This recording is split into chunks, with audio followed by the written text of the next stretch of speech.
我国哪个省份民风最彪悍？你以为是东三省啊？错了，是下面这3个省。要我说哪个省份的民风最彪悍？很多人第一想到的便是东北地区，因为高大魁梧的身材、豪爽直率的性格，加上富有感染力的东北方言，东北老铁可谓是火遍了大江南北。但这种彪悍更多的是外在表现，而我国有这样3个省份，那真的是人狠话不多，民风彪悍到令人瞠目结舌。你知道这3座省份是谁吗？今天就让我们一起了解一下。首先，广西南滨，一说到广西，很多人第一印象便是一个远，一个是穷。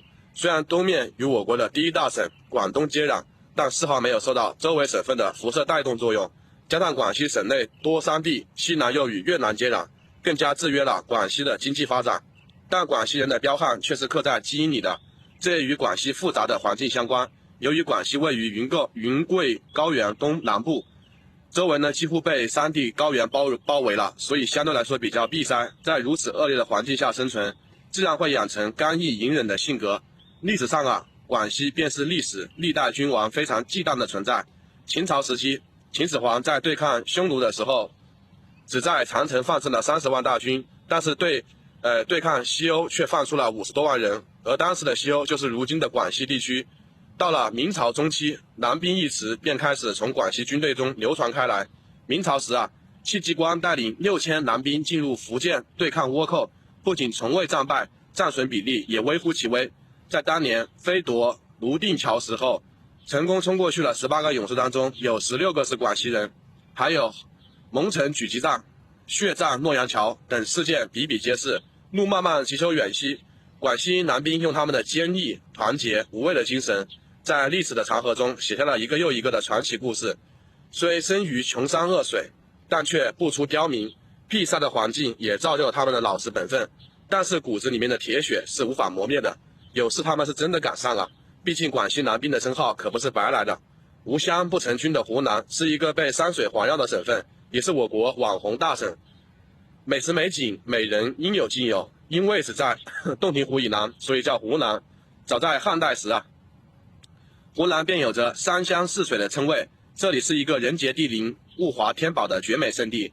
除此之外，因为湖南银蜡闻名于世，所以呢，当地人性格也像辣椒一样火爆直率。毕竟自近代以来，湖南人才辈出，收复新疆第一人左宗棠、千古第一人曾国藩以及我们的伟大领袖等诸多伟人都诞生于湖南。自太平天国运动时期，曾国藩呢，就是曾点名只要湘军。自此以后，尚武精神便刻在了每一位湖南人的骨肉里面。无湘不成军的说法也由此诞生。在随后的战争中啊，湘军的英勇无畏和坚韧不拔的至今都令人动容。当年的湘军甚至形成了以家庭为单位的传承关系啊，父亲倒了儿子上，儿子倒了孙子上。湖南人民用他们智慧和骁勇上战被我国创造了许多以少胜多的奇迹。如此勇敢上战，又怎么能说湖南人不彪悍呢？仿古仔第一省要说到民风彪悍，那肯定少不了第一仿古仔四川。但鲜有人知的是，四川在古代可是最喜欢揭竿而起的地方，一言不合就造反，成了各朝各带头最头疼的地方。四川的地形就如同川字一样，各种地方西部横断，山脉交错，其中易守难攻，是我国西部的重要防线。东部盆地地势平坦，物产丰富，又是中原地区进入西南的重要通道。由于这里的特殊的地理环境，多民族聚集，距离先进文明聚集地较远，环境闭塞，当地人便逐渐养成了彪悍勇猛的一个匪性特征。便自古以来便有了天下未乱蜀先乱，天下已治蜀未治的之说。自秦朝统一以来，四川地区的起义高达几百次。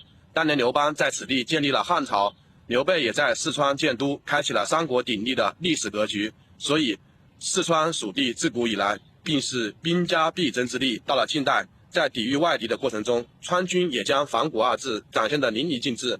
即使上不了战场，四川人也将自己全部的物资贡献了出去。对于四川人来说，不屈服3个字深深地刻在了每个人的脑海里。以上便是我国民风最彪悍的3个省份，不知道你们觉得还有哪些省份的民风也足够彪悍呢？